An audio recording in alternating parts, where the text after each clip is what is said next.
اسلام کی شہزادیوں، آئیے امیر المومنین حضرت عمر بن خطاب رضی اللہ تعالیٰ عنہ کی شان سنیے۔ کون عمر؟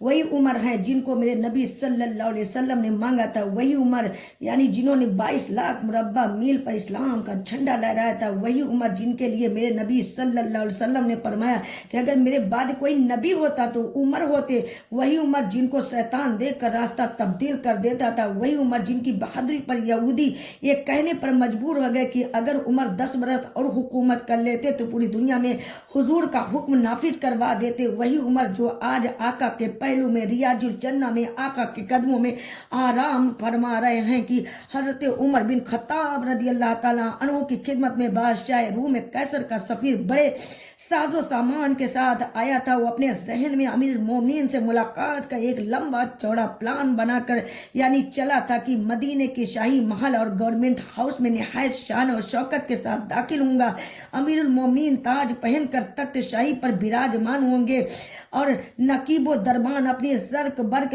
وردیوں میں کرینے سے کھڑے ہوں گے۔ بڑے دربار میں ادب سے داخل ہو کر میں تخت شاہی کو بوسہ دے کر سلام عرض کروں گا، پھر امیر المومنین مجھ کو ایک خاص کرسی پر بیٹھنے کا اشارہ کریں گے اور میں بادشاہ روم کے تحائف ایک ایک کر کے تخت شاہی کے نیچے ترتیب کے ساتھ رکھ دوں گا، پھر شاہ روم کا پیغام عرض کروں گا۔ امیر المومنین اپنی نوازشوں سے مجھ کو مالا مال فرما دیں گے، یہ سوال ہوگا تو میں یہ جواب دوں گا، فلا فلا باتیں اس طرح گوش گزار کروں گا، اپنی سلطنت کی شاہی شان و شوکت ایسے ایسے انداز میں سناؤں گا کہ اہل دربار سلطنت روم کی ہیبت سے مرعوب ہو جائیں گے۔ گرج کی سینکڑوں خیالات اور منصوبے اپنے دماغ میں لے کر یہ سفیر مدینہ منورہ پہنچا، مگر اس کی حیرت کی کوئی انتہا نہ رہی جب مدینے پہنچ کر دیکھا کہ یہاں نہ کوئی شہر پناہ ہے، نہ کوئی قلعہ ہے، نہ کوئی شاہی محل ہے، نہ کوئی گورنمنٹ ہاؤس ہے۔ مدینہ منورہ کچے مکانات کا ایک بستی ہے۔ پورے شہر میں سب سے بڑی عمارت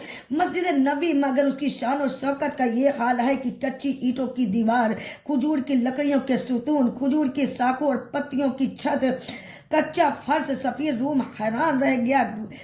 گیا کہ اے اللہ، وہ امیر مومنین جس کی ہیبت سے کیسر و کسریٰ کے تخت و تاج ہل رہے ہیں، اس کی سادگی کا یہ عالم ہے کہ سارے شہر کا چکر کاٹ کر سفیر روم مسجد نبوی کے دروازے پر کھڑا ہو گیا اور کہنے لگا کہ اے شہر والوں، مجھے یہ تو بتاؤ کہ امیر المومنین کا شاہی محل کہاں ہے؟ شاہی محل کہاں ہے تاکہ میں گھوڑے کا اور کھچر کا ساز و سامان وہاں تک پہنچا دوں۔ حاضر محفل نے جواب دیا کہ ہمارے امیر المومنین کا کوئی شاہی محل نہیں ہے، نہ ان کا کوئی قلعہ ہے، نہ کوئی خاص گورنمنٹ ہاؤس ہے۔ وہ ایک کچے جھوپڑے کے مکان میں رہتے ہیں اور اسی مسجد نبی میں وہ مقدمات کا فیصلہ فرماتے ہیں۔ بس ان کا ذات ہی ان کی شاہی محل اور گورنمنٹ ہاؤس ہے، قلعہ سب کچھ ہے۔ سفیر روم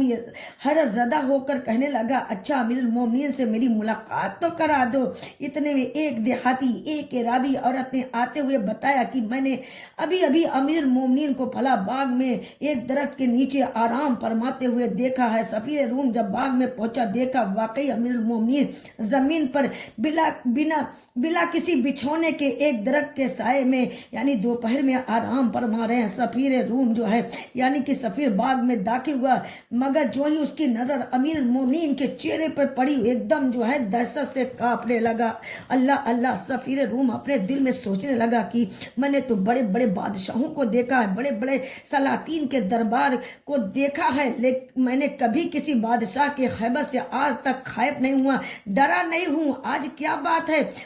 اس مرد کی ہیبت سے میرے ہوش و حواس ٹھکانے نہیں رہے ہیں۔ یہ آدمی بغیر کسی ہتھیار کے زمین پہ پڑا سو رہا ہے اور میرے ساتوں انگ اس کے ڈر سے کانپ رہے ہیں۔ آخر معاملہ کیا ہے؟ بڑی دیر تک سوچتا رہا، پھر خود بخود فیصلہ کرتا ہے کہ یہ حضرت عمر رضی اللہ تعالیٰ عنہ کے چہرے پر جو پرجلال ہے، جو روب ہے، ہیبت نمودار ہے، یہ کسی گدری پہننے والے مرد کی ہیبت نہیں ہے، بلکہ یہ ہیبت اللہ کی تجلی کی ہے، حق کی تجلی کی ہے، جو ان کے چہرے پر آج جو ہے آیا ہے. اسی لیے تو جو ہے یعنی کہ مولانا رومی فرماتے ہیں کہ یعنی جس شخص نے خدا سے ڈر کر تقوی کی زندگی اختیار کی اس سے جن و انسان نہیں بلکہ ساری کائنات عالم ڈرنے لگتی ہے. یعنی جو خدا سے ڈر گیا اس سے ساری کائنات ڈرنے لگتی ہے. آج ہمارے پاس ذرا سا سامان ہو